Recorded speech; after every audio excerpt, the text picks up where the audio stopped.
हाँ तो भाई लोग कैसे हैं आप लोग। एक बार फिर से आप सभी का स्वागत है क्रिकेट के किस्से में। और मेरे साथ फिर से जुड़ चुके हैं दीपक जी। सर बहुत बहुत स्वागत आपका।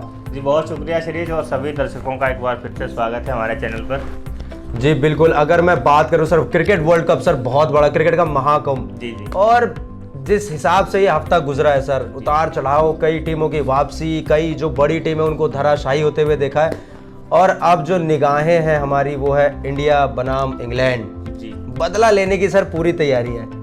हाँ बिल्कुल तैयारी है। देखिए अब वैसे तो टीम जिस तरह से इंग्लैंड खेल रही है उसको देखकर लग रहा है कि नहीं उतना मज़ा नहीं आने वाला है, लेकिन याद रखना होगा कि वो टीम इंग्लैंड है।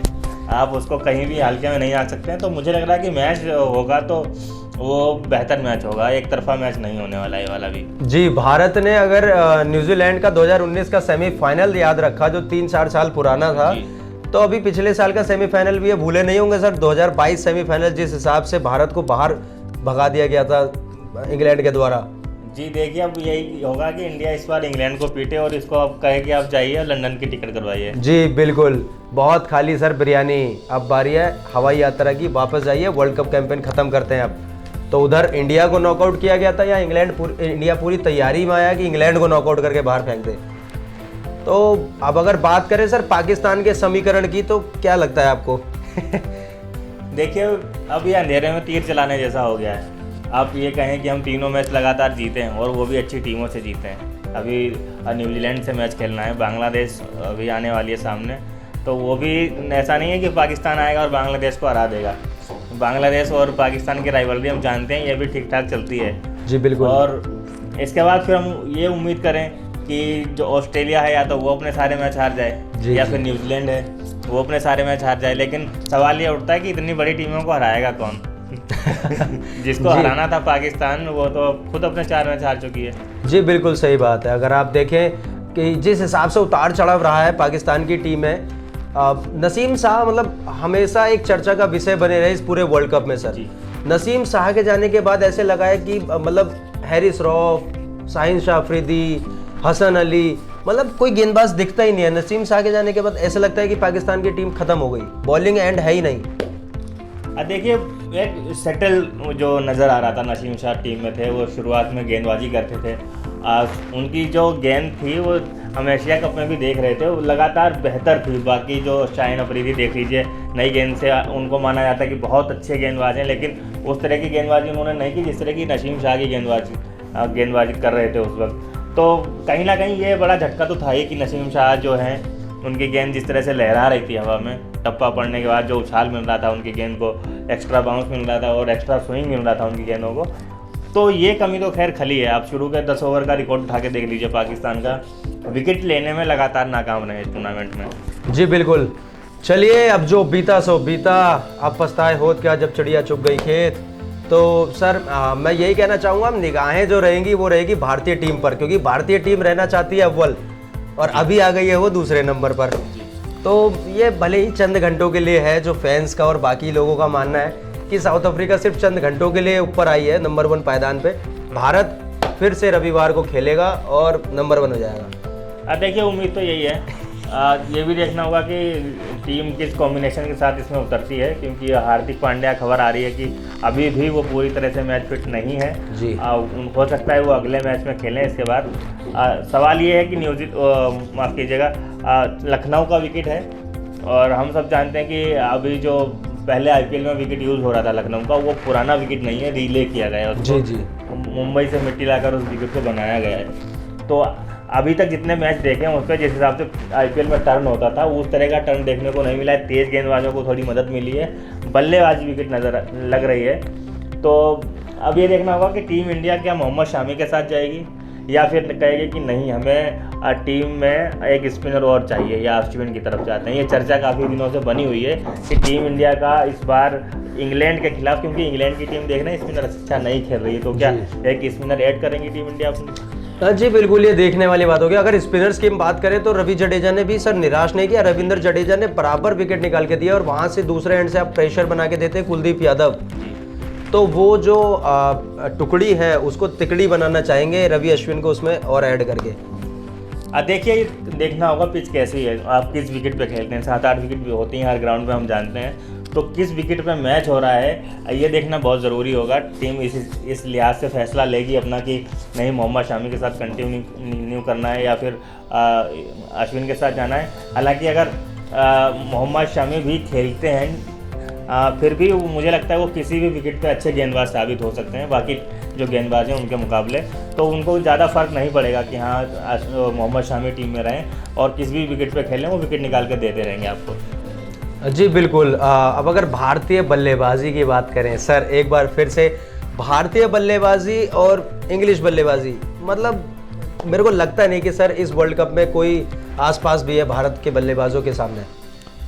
देखिए ये बिल्कुल ठीक बात है कि इस बार जो भारत की बल्लेबाजी है, जो एक समय पे लग रहा था कि मतलब अपोजिट लग रहा था दोनों टीमों की, जो वर्ल्ड कप में एंट्री से पहले या फिर एशिया कप तक जो बात हो रही थी कि भारत का स्क्वाड एकदम अनसेटल नज़र आ रहा था।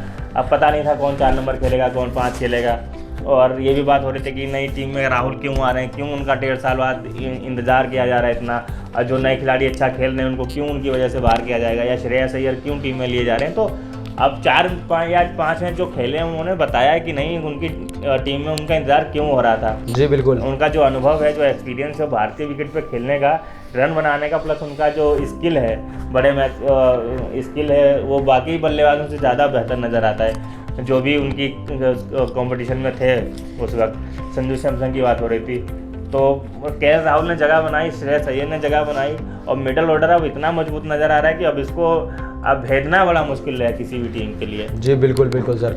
अब अगर बल्लेबाजी की बात करें और अगर इंग्लैंड चेस के लिए जाता है तो सबसे पहला खतरा होंगे Virat Kohli sir, chess master sir, 2 शब्द चेस मास्टर के लिए बिल्कुल, मतलब अल्टीमेट सर। इस पूरे वर्ल्ड कप में ऐसा लगा है कि चेस को उन्होंने ऐसे मतलब ख़त्म किया है, ऐसे प्रेशर को ऑब्जर्व किया है कि मतलब अलग लेवल पे चले जाते हैं वो। देखिए मैं इसका उदाहरण देता हूँ, कल वाला जो मैच था, एडन मार्करम अच्छा खेल रहे थे जी, 6 विकेट हो चुकी थी और एक 20 या 22 रन की ज़रूरत थी, तो लग रहा था कि मतलब साउथ अफ्रीका एक तरफा जीतने जा रही है। वहाँ पर आके उन्होंने एक ऐसा शॉट खेला जो बनता नहीं था उस वक्त। अब ये आप मान लीजिए आपको शतक के लिए भी 8 या 10 रन चाहिए, तो वहाँ से आप सिंगल निकाल के वो मैच निकाल सकते थे आराम से, और मुझे लग रहा है या 2 से 3 ओवर में आराम से मैच जीत जाते हैं सिंगल डबल खेल के भी। जो कि केशव महाराज ने बताया जी, वहाँ पर उन्होंने वो गलत शॉट खेला और उसकी वजह से पूरी टीम फंस गई। हारते हारते बचे, अगर वो एम्पायर का डिसीजन पाकिस्तान के फेवर में चला जाता तो ये मैच साउथ अफ्रीका हार चुकी होती है, और इसके जिम्मेदार जो सबसे बड़े जिम्मेदार होते हैं वो एडन मार्करम होते हैं। जी बिल्कुल सर। तो इसलिए हम बात करते हैं विराट कोहली की। विराट कोहली ये नब्ज पकड़ते हैं, इस वनडे जो क्रिकेट फॉर्मेट है तो उसकी वो नब्ज जानते हैं कि कैसे इसको मैच को चलाना है, कैसे ले जाना है, कहाँ शॉट खेलना है, कहाँ नहीं खेलना है। इसलिए वो वनडे क्रिकेट के इतने बड़े बल्लेबाज हैं, चेज में भी इवन।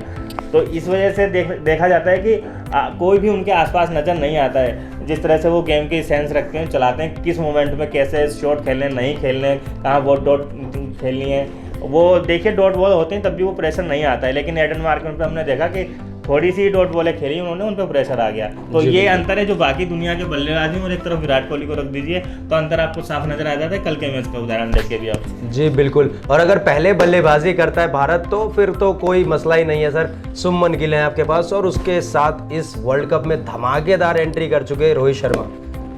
जी जी जी, देखिए ये तो है, रोहित शर्मा का जो फॉर्म है इस वक्त वो दुनिया की जो बड़ी टीमें उनके लिए खतरा तो है ही गेंदबाजों के लिए। आज जिस ले में वो खेल रहे हैं, और सबको उम्मीद थी जिस अंदाज में वो पहले खेल रहे थे, अब बार बार आउट हो रहे थे, और उसी अंदाज से उनको इस बार सफलता मिल रही है। तो ये थोड़ा सा अब बाकी टीमों के लिए खतरा ज़्यादा है, बड़े मैचेस आने वाले हैं, तो रोहित शर्मा अभी रुकने वाले नहीं है मुझे लग रहा है इस वर्ल्ड कप में, तो वो ये उनका फॉर्म जारी रहेगा। जी बिल्कुल। और अगर भारतीय दल की गेंदबाजी की बात करें तो गेंदबाजी में भी सर प्रॉपर आपको मीडियम पेसर्स ले लीजिए, आप स्पिनर्स ले लीजिए, जो लगातार प्रेशर बनाते रहते हैं और विकेट पे विकेट निकाल के देते रहते हैं आपको। जी जी, देखिए यही है, आप अगर वर्ल्ड कप में आप जाते हैं बड़े टूर्नामेंट में तो आप हर डिपार्टमेंट से अपना अच्छा बेहतर प्रदर्शन की उम्मीद रखते हैं, चाहे वो फील्डिंग हो, चाहे वो गेंदबाजी हो। तो इसमें थोड़ा थोड़ा कॉन्ट्रीब्यूशन सबने दिया है। आप कोई भी मैच हार सकते थे, ऑस्ट्रेलिया वाला मैच हार सकते थे, आप न्यूजीलैंड वाला मैच लगभग वो 5 विकेट गिर गए थे, वहाँ से लग रहा था कि नहीं मैच ये कहीं एक आध विकेट और गया तो ये मैच न्यूजीलैंड के पास ना जा सके। तो मैच आप ऐसे भी जीते हैं जो आप हार सकते थे, ये कहना होगा। भारतीय टीम ने वो करके दिखाया है कि अगर बुरी सिचुएशन में फंस भी जाते हैं तो एकजुट होकर कैसे उसको जीता जा सकता है मैच को। जी बिल्कुल। और अगर हम इंग्लैंड के पक्ष की बात करें सर, अब एक तरफा तो हम भारतीय दल का बता चुके हैं कि भारतीय दल कितना सकारात्मक है इस समय पर, चाहे वो क्षेत्ररक्षण हो, चाहे गेंदबाजी हो, चाहे बल्लेबाजी हो। लेकिन अगर हम पलटवार की बात करें तो इंग्लैंड की टीम भी सर कोई कम नहीं है। देखिए कम नहीं है, बिल्कुल कर सकते हैं पलटवार। आपको सावधान रहना होगा अभी इंग्लैंड से, और जितनी भी टीमें अभी खेल रही हैं जो क्वालिफाई करने के लिए सोच रही हैं, उनको भी अभी सावधान रहना होगा इंग्लैंड से, क्योंकि इंग्लैंड कोई ऐसा नहीं है कि आप इंग्लैंड को आएंगे और मार के चले जाएंगे। वो ठीक है, वो अच्छा नहीं खेल पा रहे हैं अपने जो पोटेंशियल है, लेकिन जिस दिन वो अच्छा खेलेंगे आप वो देखेंगे, उस दिन उनका रोकना काफ़ी मुश्किल हो जाएगा। एक से एक बल्लेबाज हैं, और मुझे लगता है कि ये टूर्नामेंट जिंदा रहे इसके लिए भी बेहतर है कि इंग्लैंड अच्छा खेले, क्योंकि अगर आप अभी आपके लगभग आधे मैच हुए हैं और उसके बाद से ही आप टॉप 4 आपकी टीमें आपको मिल गई हैं, तो कहीं ना कहीं टूर्नामेंट आगे जाके फीका होने वाला है। इसमें जो मज़ा, जो रोमांच होना चाहिए कि आखिरी मैच तक ये नाम रहस्य बना रहे कि आखिरी टॉप 4 में कौन सी टीम जाने वाली है, तब तक ये टूर्नामेंट फीका ही रहता है। तो ये बड़े टूर्नामेंट के लिए ये दिक्कत का सबब भी है कि पाकिस्तान पहले बाहर होते होते लगभग हो ही चुकी है, और फिर इंग्लैंड के ऊपर खतरा मंडरा रहा है कि अगर वो अपने सभी मैच नहीं जीते हैं तो वो एक मैच गवाते ही वो एकदम प्रॉपर ही बाहर हो जाएंगे वो टूर्नामेंट से। जी। और अगर सर इंग्लैंड के बल्लेबाजों की हम बात करें, आपके पास जॉनी बेस्टो हैं, बेन स्टोक्स हैं, Jos the boss, Jos Buttler हैं सर, आपके पास लियम लिविंगस्टन है, जो कि मतलब अगर हिटिंग करने पर आए तो वो गेंद जो है वो ग्राउंड के बाहर ही जाती है सर। तो ऐसा नहीं है कि वहाँ भी कम है पटाखे। देखिए पटाखे हैं, पर उनको अब फोड़ना पड़ेगा, सबको एकदम एकजुट होकर खेलना पड़ेगा। अब ये डिपेंड नहीं कर सकते हैं कि मैं मार के चलाऊंगा और जो पीछे आने वाले बल्लेबाज हैं वो आके गेम संभाल लेंगे। अब उनकी भी यही मानसिकता है कि मैं आउट हो गया तो क्या हुआ, पीछे वाला जो वो बल्लेबाज आएगा वो मैच को संभालेगा। तो ये रणनीति कहीं ना कहीं इंग्लैंड को लेड हो गई है, जो पूरे टूर्नामेंट में देखने को मिला है। जी। एक जो रूट है जिनको कहा जाता है कि चलिए ठीक है, विराट कोहली से उनकी तुलना की जाती है कि वो मैच को चला सकते हैं, गेम को चला सकते हैं, लेकिन अभी तक उनमें भी वो अनुपात नहीं दिखी है कि वो मैच को चलाएं और अंत तक खड़े रहें। बाकी खिलाड़ियों पर जिम्मेदारी हो कि उनका साथ दें और मैच को आगे ले जाएं, वो हिट अपनी खेलें, लेकिन विराट कोहली की तरह सिंगल डबल और थोड़े रन गति के साथ वो मैच को आगे चलाने की क्षमता रख सकें, वो जो रूट में अभी तक नहीं दिखा है। जी बिल्कुल। अगर इंग्लैंड के बल्लेबाजों की बात करें तो सर अभी तक इंग्लैंड की जो टीम है वो ऐसी दिखी है कि अपनी इमेज पर वो खेले हैं, टीम के लिए कोई नहीं खेला है। कि अगर किसी की इमेज हिटिंग की है तो वो सिर्फ हिटिंग करने जा रहा है, वो ये नहीं देख रहा है कि स्कोर बोर्ड पर आपके 50 पर 4 हो चुका है। अगर वो हिटर है तो वो हिटिंग ही कर रहा है और आउट हो रहा है, तो अपनी इमेज पे खेल रहे हैं सर, टीम के लिए कोई खेल ही नहीं रहा है। देखिए बड़ा उनके लिए है टेंशन का सबब भी है, और इंग्लैंड की बात खुद जानते होंगे अंदर से कहीं ना कहीं गलती कहाँ हो रही है। और देखिए मुझे उम्मीद है कि इस मैच में आपको बेहतर क्रिकेट देखने को मिलेगी इंग्लैंड से, क्योंकि करो या मरो का मैच है। अगर यहाँ से टीम हारी तो समझ लीजिए अब उनके जो आने वाले मैच हैं वो बेईमानी होंगे, उनको ना भी खेलें तब भी कोई दिक्कत नहीं है, वो टूर्नामेंट की 4 टीमें मिल जाएंगी आपको। जी बिल्कुल बिल्कुल। चलिए अब एक बार फिर से कमेंट्स सेक्शन की ओर बढ़ते हैं, जो कि हमारे दर्शक प्रिय दर्शक प्यारे से दर्शक हमारे हैं, जो कमेंट सेक्शन में अपनी राय अपना मशवरा देते रहते हैं और बताते रहते हैं कि क्या चल रहा है।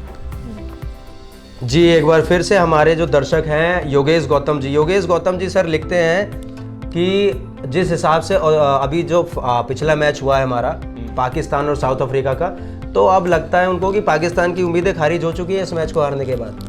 देखिए अब पाकिस्तान के लिए वो वैसा ही चमत्कार कोई बचा सकता है जैसे अभी T20 वर्ल्ड कप में पिछले साल हुआ था कि साउथ अफ्रीका सुबह 6 बजे उठ के देखा तो टीम से वो मतलब वर्ल्ड कप से ही बाहर हो गई। जी तो हम कभी सुबह सो के उठ के जागें तो देखें कि नहीं सारी टीमें वर्ल्ड कप से बाहर हो गई हैं, पाकिस्तान सेमीफाइनल में, तो इस तरह का कोई चमत्कार ही उन्हें बचा सकता है। अन्यथा जिस तरह से वो खेले हैं वो उनका डिजर्व भी नहीं करता है, मुझे लगता है सेमीफाइनल में खेलना। जी बिल्कुल। अब दूसरे कमेंट सेक्शन की ओर बढ़ते हैं। दूसरा कमेंट हमारा है सर, ये शशिकांत जी लिखते हैं, ये भी लिखते हैं पाकिस्तान मैच के लिए कि बाबर आजम अगर आपका ओपनिंग पेयर फेल हो रहा है, इमाम उलग फेल हो रहे हैं, तो बाबर आजम क्यों नहीं ओपनिंग करते हैं सर? देखिए ये सवाल है, इस पर चर्चा की जा सकती है कि बाबर आजम जो T20 में ओपनिंग कर सकते हैं, जबकि वहाँ सब उनको सलाह देते हैं कि नहीं आप नंबर 3 पे आइए, फ़खर जमान को ओपनिंग करने दीजिए। तो ये चीज़ें रहेंगी, जब टीम दिक्कत में आती है तो इस तरह के सवाल उठते हैं और लाजमी भी है इस तरह के सवाल उठना। क्योंकि बाबर आजम सर मतलब अगर ODI देखें आप, नंबर 1 है वो, नंबर 1 बैट्समैन है और आपकी टीम के लिए अच्छा स्कोर करते हैं, हर बार आपको मैच निकाल के भी दिया है कई मौके पर ऐसे, उसके बावजूद अगर आप 3 नंबर पर खेल रहे हैं तो उसका सर कोई विशेष कारण मेरे को दिखता नहीं है। देखिए ऐसा नहीं है कि पाकिस्तान या जो इमामुल हक हैं या जो भी हैं, आप भरोसे के साथ उनको टीम में चयन किया गया है। वो अच्छे हैं ओपनर, मानना पड़ेगा आपको, उन्होंने रन बनाए हुए हैं उस स्लॉट पे, और बाबर आजम नंबर 3 पे बेहतर बल्लेबाज हैं। तो इससे मुझे लगता है बहुत ज़्यादा फर्क नहीं पड़ता अगर वो ओपनिंग भी करें बाबर आजम। तो फिर ये सवाल फिर ये आएगा कि नंबर 3 पे कौन आएगा, सवाल वहीं का वहीं रह जाएगा। नंबर 3 पर सर आपके लिए शफीक खेल सकते हैं जिनको आप ओपनिंग करा रहे हैं। अब उनका प्रदर्शन वहाँ पे खराब हो जाएगा, फिर उसके लिए क्या करेंगे आप? जी बिल्कुल, तो इसकी गारंटी नहीं है कि वो। लेकिन अगर पाकिस्तानी बल्लेबाजी की बात की जाए, मोहम्मद रिजवान को सर आप T20 में ओपन कराते हैं और फिर वनडे में आप बिल्कुल नीचे।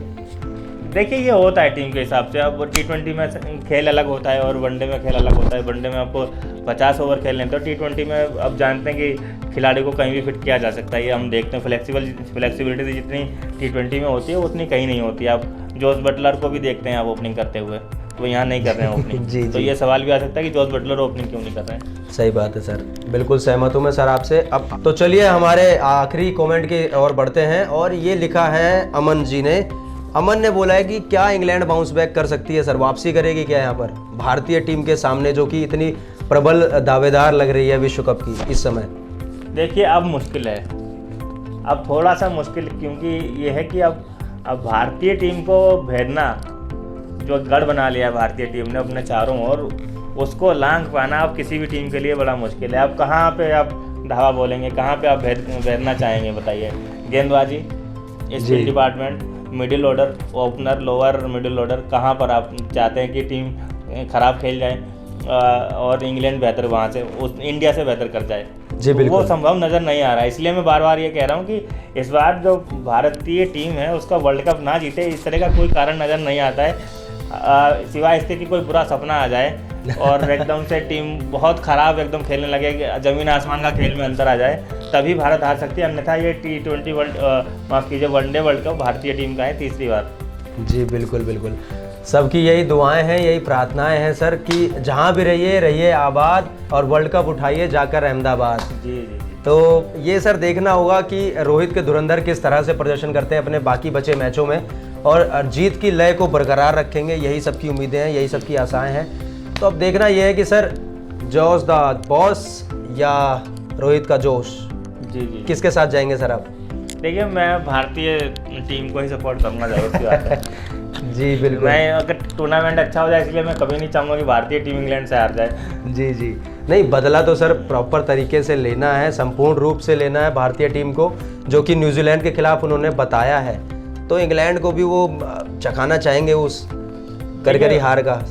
हाँ, ये वाला मैच अगर जीत जाते तो इंग्लैंड वैसे ही बाहर हो जाएगी, लेकिन मैं चाहता था कि अगर सेमीफाइनल या फाइनल में इंग्लैंड को बाहर करते तो ज़्यादा मज़ा आता। जी बिल्कुल, वो तो बिल्कुल तरोताज़ा हो जाती चीज़ें। लेकिन सर ठीक है, भारतीय टीम है, खेलेंगे, प्रदर्शन करेंगे, और सबकी उम्मीदें हैं, सबकी आशाएं हैं, मनोकामनाएं हैं कि आप अहमदाबाद पहुँचें और वर्ल्ड कप उठाएं इस बार। तो रोहित की अगुवाई में भारतीय टीम इस बार वर्ल्ड कप उठाने की प्रबल दावेदार लग रही है। बाकी चीज़ें आपको अगर जो भी लगती हैं कमेंट सेक्शन में बताइए, और हमारे साथ जुड़े रहिए, बने रहिए, और आपके लिए ऐसे ही वर्ल्ड कप को हम रोमांच बनाते रहेंगे। आपकी जो भी कमेंट सेक्शन है उन पर चर्चा होती रहेगी, वार्तालाप चलती रहेगी। तो जुड़े रहिए, बने रहिए हमारे साथ क्रिकेट के किस्से में। वंदे मातरम, जय हिंद, जय भारत।